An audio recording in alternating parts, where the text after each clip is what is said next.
আসসালামু আলাইকুম। তো এই তো এটা ছিল পরীক্ষার দিন। তো সকালবেলা হচ্ছে ওদেরকে দিয়ে আমি বাসায় যাচ্ছি আর কি। তখন একটু একটু রোদও ছিল, বৃষ্টি হয়নি। তারপরে হচ্ছে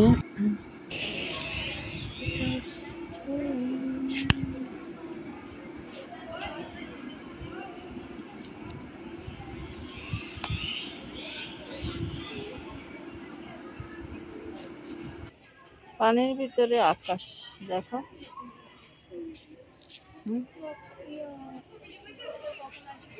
তারপরে এই তো দুপুরের দিকে প্রায় 2টার দিকে আমি আবার স্কুলে আসছি, যেহেতু তাড়াতাড়ি পরীক্ষা শেষ হয়ে যায় ওদের। তো সেজন্য আসলাম, দেখলাম যে ছোটটার শেষ হলো, তো বড়টা এখনও রুমে আছে, ও লিখছে। তো সে অপেক্ষা, ওর কখন শেষ হবে সে অপেক্ষা করছিলাম। তো এই তো করে তোর পরীক্ষা শেষ হলে আমরা চলে যাব আর কি।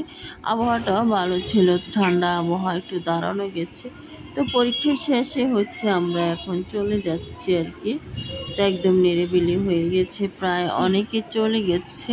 তো আমরা এখন বাসার দিকে যাব।